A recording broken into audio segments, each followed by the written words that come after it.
When our best fur friends leave our world, many of us are left wanting one last scritch, one last hug, one last walk together. One Last Network is a space for pet guardians to honor their pets in their senior years and to cope with the days leading up to and after their passing.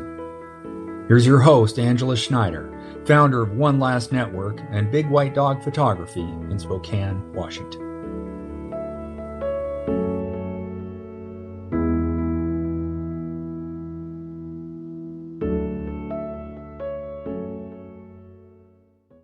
Hi, welcome to One Last Network and the art of knowing when it's time.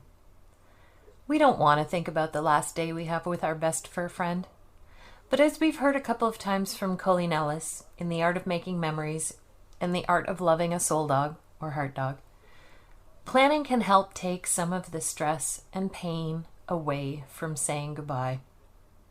Today, Darlene Woodward of Pant Photography in Massachusetts takes the mic to chat with her friend, Dr. Jennifer Cushing of Beloved Pet Home Euthanasia and Hospice in Reading, Massachusetts. Jennifer helped Darlene say goodbye last summer to her precious Kota, a Siberian husky full of spunk and sass. The planning and in-home euthanasia gave Darlene the perfect way to lift Kota up to the next realm, gently and peacefully, with her eyes on the backyard where she spent so many years chasing squirrels. Have a listen. I've never been much of a planner. I've always preferred a spontaneous life, just kind of letting things happen as I go. But one thing that I always wanted to have planned, if it was possible, was that when the time came when I had to say goodbye to my soul dog, Kota, I wanted it to be right here at home. Kota was a homebody. I wanted her last day to be peaceful and stress-free. The thought of having to put Kota into a car and drive her to the vet terrified me. I never wanted to be too late in making that decision. In March of 2022, I reached out to Dr. Jennifer Cushing to discuss the inevitable. Was it time? How does one ever know when it is time? Fortunately, that day, it was not time for Kota. After that phone call, I had 5 more amazing months with Kota that I truly am grateful for. I would like to introduce you to my wonderful guest today, Dr. Jennifer Cushing of Beloved Pet Home Euthanasia and Hospice. Try not to cry already. But Jennifer is an amazing, amazing person. She is a certified palliative care veterinarian. Dr. Cushing is located in North Reading, Massachusetts, and she serves Eastern Massachusetts and Southern New Hampshire. Thank you so much for being here with us today. Welcome. And I try to get a little bit of tears out, but I am ready because I absolutely love your story. So glad you are here. And how are you doing today? I'm very good, Darlene. Thank you so much for that introduction. It's an honor to be here, and it's fantastic to be a guest for One Last Network. Thank you so much. Thank you so much. This episode with me has been kind of a long time coming. I had to get myself together to be able to chat with Dr. Cushing. She's just an amazing part of my life after having said goodbye to Kota and everything. So I am so happy she's here with me today. But first of all, before we dig deep, let's just hear a little bit about you, because I know it's not all the sad, depressing type things. Tell us a little bit about who you are. Well, I think that my job actually is not super sad and depressing. I feel very honored to be able to be of so much help to my patients. So I guess I don't look at my job as sad and depressing, but it is. I do see a lot of sad people, and it's a lot of kind of heavy feelings that I am in and around all day long. So I think that it's pretty important to have a little bit of an outlet. So one of my major hobbies is actually ballroom dancing, and I get so much, it's a completely different headspace as it is with my doing my appointments. So it is so rewarding to be able to do like a sport that has something that is a beautiful outcome. And I just love the sparkly rhinestone dresses and the competitions that are so glamorous. So it's such a rewarding hobby and such a nice outlet, and completely different from my day job. So, Definitely. I love that. And if any of you would like to stalk Dr. Cushing, she has posted every now and again, I see on Facebook, some of her ballroom dancing videos and pictures. She's absolutely stunning with the sparkly dresses. And it seems like you have that whole self-care thing down with that. So that is so important in what we do, to have those outlets and find that joy. You have to have a balance. You have to be, in order to be your best self and offer, to be completely present with my clients. I really have to be sort of my best self. So yeah, that's important. Yeah. That's amazing. Awesome. So how does one get into what you do? Because that's a tough one, what you do. And I love that you try to bring the joy into it and keep it as more of a positive experience. But how did you get started in this? Yes, it is. It's such a unique niche of veterinary medicine that's actually quite new.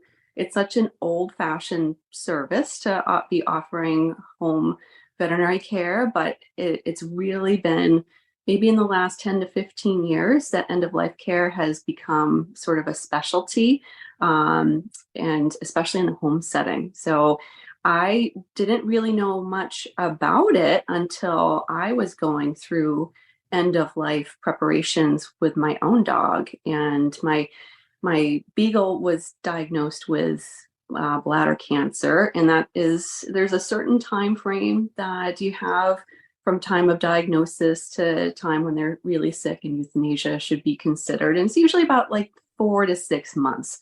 So I had that sort of preparation time to really, like you said, plan for how you want the goodbye to go.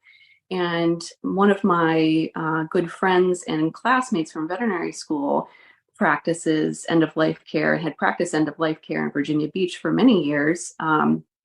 And I always thought that was a very depressing job. But I asked her about the way that her appointments go, what medication she uses, and I followed her guidelines. And the euthanasia for my beagle, it was so beautiful. She just fell to sleep in her favorite comfy spot in the sunshine in her little bed, and it was so nice and it was so peaceful. It totally changed my perception about the way that euthanasia could be. My previous experience as a general practitioner in an animal hospital, the pets would come into the animal hospital, a place where they've never liked to be, where most pets are afraid of, and they're having their last moments in a place that they've never liked to be. And that was heartbreaking to me. Really, euthanasia was such a kind of a dreaded appointment for me. When I would see a euthanasia on my schedule, it would make me so sad because the pets were so stressed. Right. But my home euthanasias, it's completely different. The pets are so relaxed. They're usually, enjoying their snacks as they are enjoying their medication that I give them to help them drift into a completely sleeping, pain-free state. And it is this beautiful passing. And oftentimes in that time frame, which usually is about like 5 or 10 minutes for the pets to fall asleep, that's a time, this like beautiful moment where I can usually hear the stories about that pet. And it's just this wonderful time to actually memorialize the pet. And it feels more like a wake to me rather than like a celebration of life to me, rather than this like terrible gut-wrenching traumatic experience like it often is at the animal hospital. So these appointments to me are really life affirming because I see how much people love pets. They love them so much. And that is just really it's just so fulfilling to be able to help people in that stage of things. It's so, and the vet's office, they're doing the best they can. They do. Despite the situation. They try hard, but still there's nothing like being at home. And from personal experience now, I cannot imagine doing it any other way. But unfortunately, we don't always have any other way. Right. Sometimes emergent things happen and you're at the ER with a very sick pet, and it's appropriate to say goodbye in that setting and to not, add any layers of stress to get home with a critical pet. That's so the ER and the animal hospital, when your pet is so very sick, that is totally appropriate for them to have the goodbye there. But if you can plan for it, and if you do have a little bit more of a slower decline type of disease process that you're going through with your pet, to be able to really kind of think forward and think about, well, how do I want this last day to be? It's hard. It's gut wrenching, really, to make the plans, but we've made plans for our pets every step of the way of their lives, and this is one of the most important moments to, I think, plan for if you can. Yeah. And one thing I always try to remember is everything we do for our pets is out of love for them. And that's why we do them. When you said goodbye to your pup, you were by yourself too? Were you by yourself? Thank my family was there, my mom and dad and my sister. It was such and that was the time where we were able to share the stories about her being a naughty beagle and getting into and spreading around 5 pounds of flour all around the house, eating turmeric. She was so naughty, and that was just that time of her, having that moment with her. It was all of these memories of all of these good times, and thinking about her in her heyday. It was really, really positive. It was just this positive experience to share that with my family. Oh, I love that. So lucky. I really felt lucky. Yeah. Yeah. To be able to bring everyone together and celebrate that time. It just, again, makes it so different. And that was I think the first time I ever experienced the home euthanasia, maybe 8 or 9 years ago, when I had a dog walking business. One of my dog walk clients, the owners, invited me to their home when they were going to say goodbye to their little dog, because I had spent 5 days a week walking that dog and knew that dog over the years. And just being there, because he was such a part of my life too, and just having those last moments together, that was when I had first learned about home euthanasia. And I remember saying to myself, you know what, this is how it really should be. Right. So meaningful. It's so meaningful. It really is. And it's so nice to be able to have a family and friends be there. I've been to some appointments where there have been like 10 or 15 people, and it was just touching to see how this pet was so important to so many people. And each one of those individuals had a great story about that pet. And that's what I really love. I hope that I can bring a little bit more of a upbeat type of atmosphere to my appointments, because that's the moments that I really love, is to really understand how this pet is so important to these people. And I feel like I've been a general practitioner for many years, and I feel like I learn a lot more about my end-of-life care patients, who I'm usually meeting for the very first time at that appointment. But I feel like I learn more about those patients than I do when I've been seeing pets for many, many years at the animal hospital. So it's this special time to be able to have in that appointment, if you can. That's awesome. I do remember when we were chatting, you had mentioned that you learned more in that 45 minutes than possibly 14 years of that dog, in and out, just that short amount of time, because there's so much love in the room, so many stories that are told. It's so meaningful that I just think that's wonderful. It is. Oh. So that part is the rewarding part. It is. So there's a lot of kind of sadness that goes along with it as well, because of course having the goodbye part is really tough. But I think it's the least worst way, is I think what somebody described it to me as. The least worst. I like that, because really it's just not it's the most difficult decision we have to make for our pets. It's so hard that, yeah. Yes.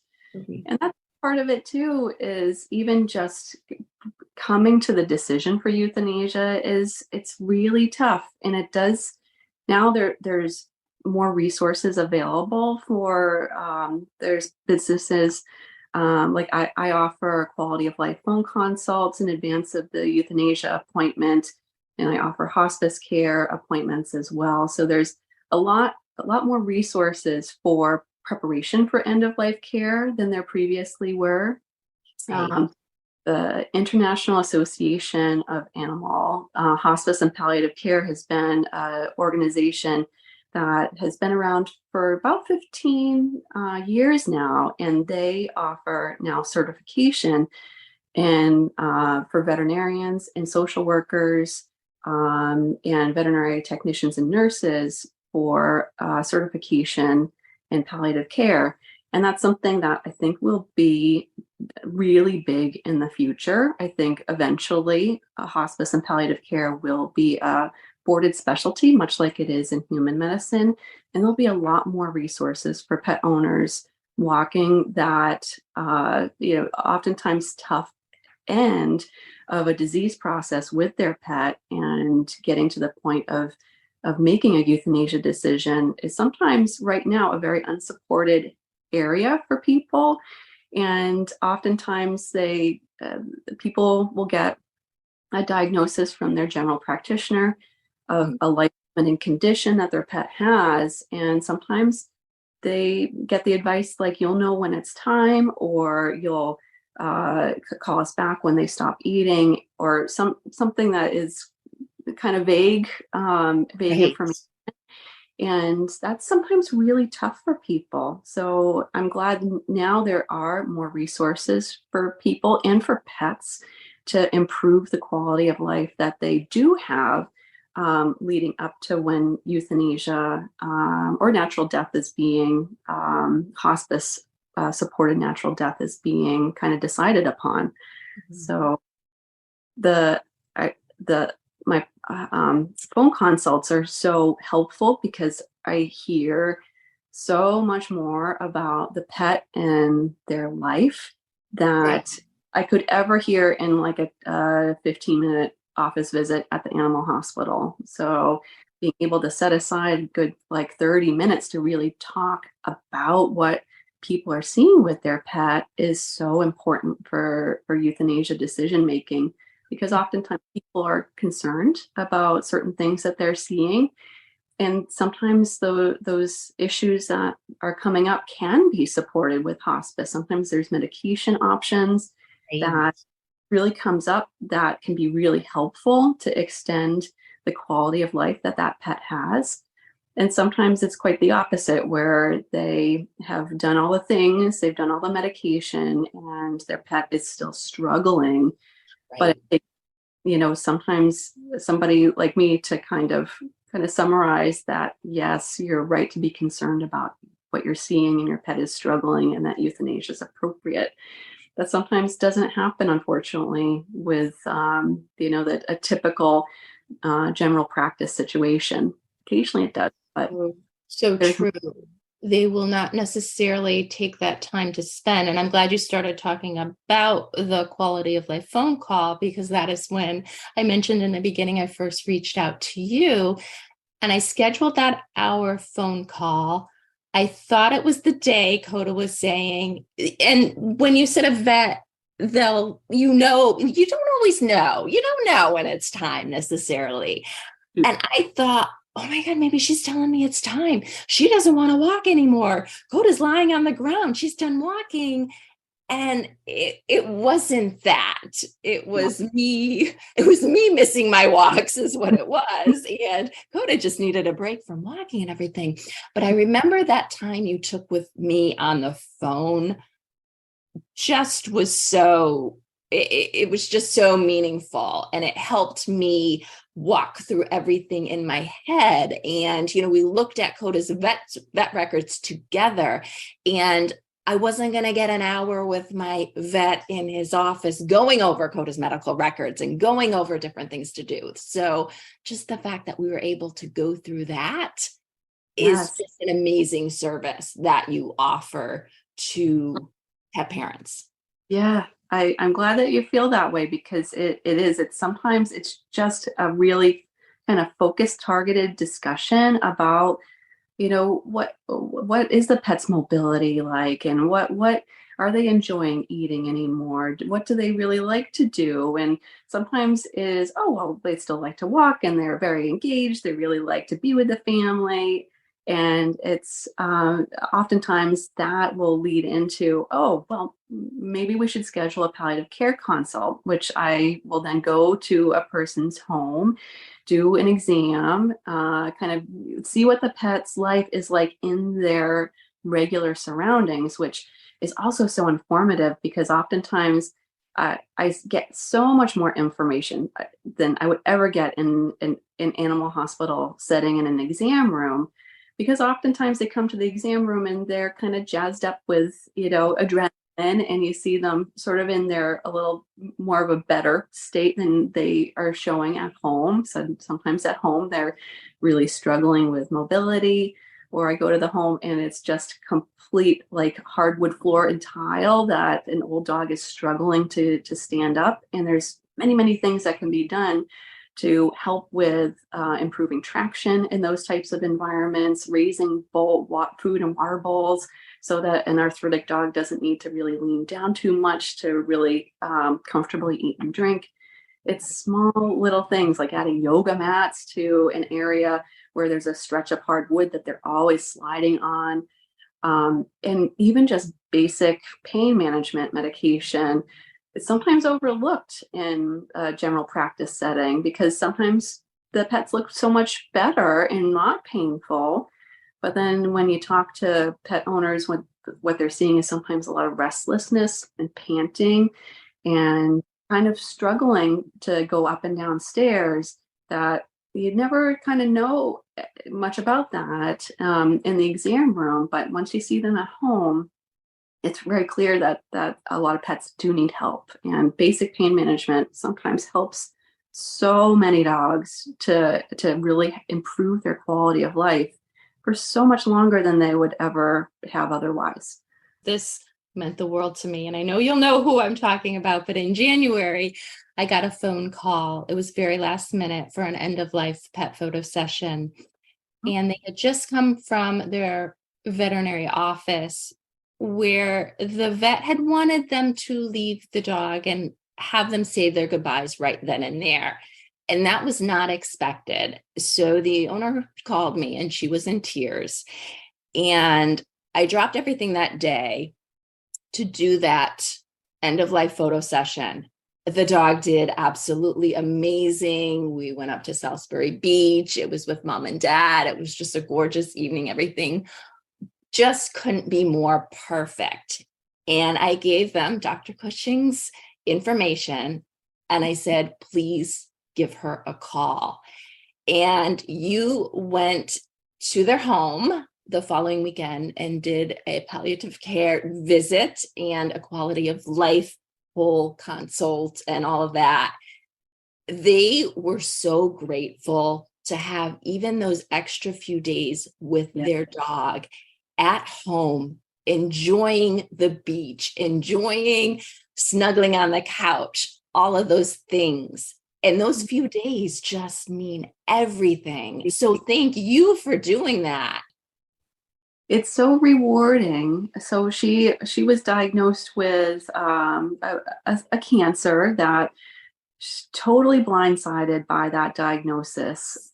it's one of those tough situations because of of course in the hospital setting you want to be able to have the patient as comfortable as possible, and it's sometimes it's hard for the vet that's making the diagnosis to be a proponent of going home. But with hospice assisted medication, that little dog was comfortable in the time that she had left. I increased her pain management, and I left her with a comfort kit, which was with medication that if she was to experience a crisis could be administered, to perhaps if there was like an emergency where she could go back to the animal hospital, she could go in comfort and peace. So many things that can be done to improve that time. And of course, it was a super, super sad goodbye, but the time that bonus time that family had with their little dog, it was just, it was such a gift. So it was such an honor to be able to assist with that and improve her little bit of bonus time that she had before I had to say goodbye. Yeah. And it is a gift. Each moment, each second, every extra time we have with our pets is definitely a gift. So yeah, and thank you so much for being there with that one. So the quality of life phone call, I think that has to be one of the hardest calls for a person to make, because it means they're coming to terms with it is almost the time. It's almost like they're finally accepting, okay, I'm making this phone call, so it's time to say goodbye. But with that call, it doesn't necessarily mean that today is the day, right? It's so variable. So there oftentimes are major diagnoses that have already been made by their regular vet, and they're seeing sort of end stage disease processes, a very lethargic dog, a dog that's not eating anymore, a dog that's really not enjoying life anymore, and is not really socially engaged anymore. Those are sort of the big things that hygiene, if they're able to get up and really have a bathroom activity, those are, and have independent mobility. Those are really the big things that really kind of are the big categories that I'm kind of looking for to see whether they are able to do those things and enjoy those things anymore and can do them under their own power. Yeah. Oftentimes they're not. Sometimes I'd say that anytime anybody's making the phone call to me, it is. I often hear that people have it's taken a lot of time for them to actually even pick up the phone, because it's a big emotional decision, even just to have the conversation. And sometimes we have the conversation, and it's very clear that this is there's lots of room for ways to medically manage the condition. Sometimes it's a matter of starting medication that will improve things. And then oftentimes they're exactly right where they're concerned about their pet's lack of quality of life, and they are completely right. Most of the time people are like within the window of where euthanasia is appropriate. There's not one marker that says that if your dog does this, then it's end of times. It's really a collective decision and a collective kind of gathering of information that will really indicate that euthanasia is really appropriate. Mm-hmm. And I'm such a believer in the old saying that better a week too soon rather than a moment too late, because I've seen moment too late all the time. I've seen dogs struggling, and euthanasia does not have to be a thing that is pursued on the pet's worst day. And in fact, I think a well-timed euthanasia is really when euthanasia is being pursued when it's worst day, when there is maybe still like a couple things that they still enjoy doing, but that the bulk of their quality is compromised, that's really when euthanasia really should be considered. Because I think that euthanasia is such a gift that veterinary medicine has, that they don't have to struggle to the bitter end of their pets don't have to struggle to the bitter end of their disease process like a person would. They really, if you have a lot of indicators that they're not enjoying life anymore, they don't need to stop eating and really have not been eating for days in order to really have that, because that's the thing that everyone thinks about as the indication that euthanasia should be considered. But it oftentimes, especially for that Labrador that has always been food motivated, they're going to need to eat even if they cannot even stand up under their own power at all anymore. So that is sometimes a really common mistake that people make, that they're looking for that stopping eating point. And it's so much more of a bigger decision than that. Right. Because they usually say, oh, are they eating? Are they drinking water? Like that's the tell-all sign right there. And yes. I know the day that you came to the house and Kota was eating some treats. She was eating. And yeah. I love that you said better a week too early than too late, because in hindsight, that is the best thing that I personally could have done for Kota. And I don't remember any last days of severe pain with her, anything like that. I remember some great moments, some memories, running in the yard, taking pictures of her the night before. She ran to you when you came in the house, which made it a lot harder, but she did her best at being her best right till the very end. And that's right. It was a gift. It is. And it's harder for the family to make the decision when, you know, they still have their wag, but if collect all of the other things have fallen away to the point that they're clearly a sick dog that's putting a happy face on their struggle, because they do that. They usually don't vocalize. When they're in pain, they usually it's more subtle. They usually are a little bit more withdrawn. They'll sometimes do a lot of panting. They'll be restless. And then there are the dogs that do stop eating, but it's amazing how long a dog that is not eating can continue on in that non-eating state, when you know that the reason for the not eating has got to be a profound nauseating condition that they are just struggling with. And you know, you don't have to wait until it is to the point that they're so weak they can't get out of bed. So that's something that's not fair to them. It's true. It's true. True. Oh my goodness. Wow. Oh, this has been so amazing chatting with you today. So much information. Do you have, as we wrap things up, do you have any other advice or something else that you'd like to share with our listeners today? Any last kind of tip or something? So this will be a little bit more of an available service, I think, as time goes on. There already are a lot of certified hospice palliative care vets already. You can go to the IAAHPC website and actually look for a local mobile provider. And that is a way that you can figure out whether the service is available near you.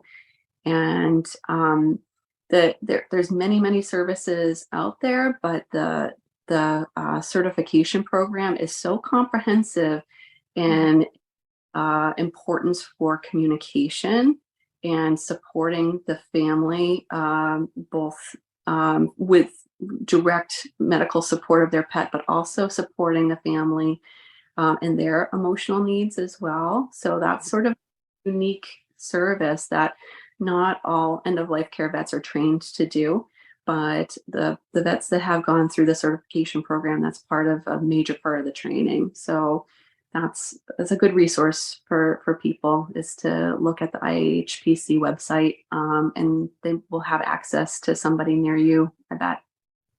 Awesome. Thank you. And what we'll do is we will leave under the notes from this episode the link to that site if anybody is looking for someone to help that is located in their area. And this has been wonderful. Thank you so much for being with us today, Dr. Cushing. I appreciate you and all you do. And you are just absolutely amazing. Oh, thank you very much. And thank you for the opportunity to come and speak about the area that I'm so passionate about.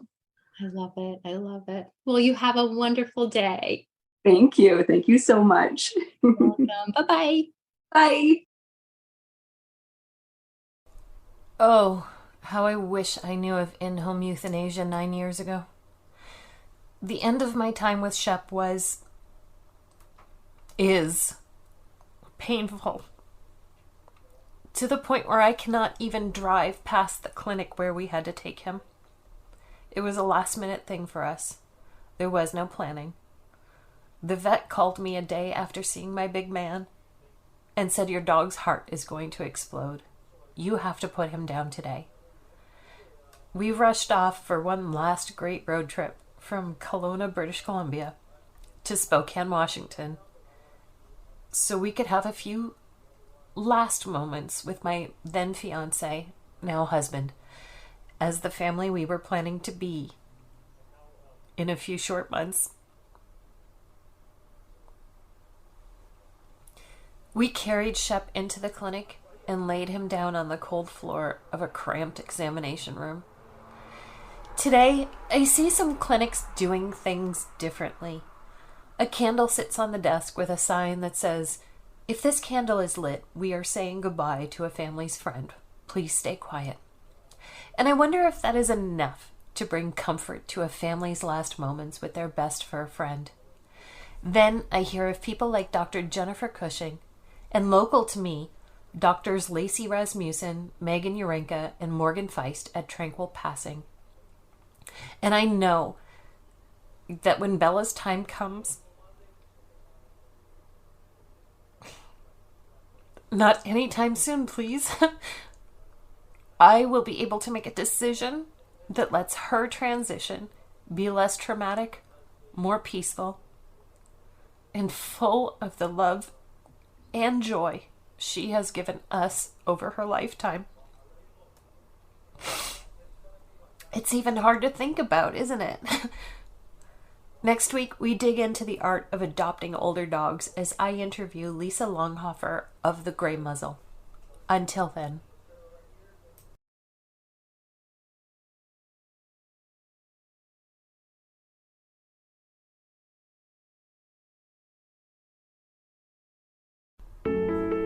I'm Angela Schneider, owner of Big White Dog Photography in Spokane, Washington, and your host at One Last Network, signing off to go get some Bella snuggles. Listen to One Last Network on whichever podcast platform you prefer. We're on Spotify, Stitcher, Apple Music, and Amazon Music. Don't forget to hit follow or subscribe so you don't miss an episode. If you have a friend who might be interested in our content, make sure you share us with them. Thanks for listening.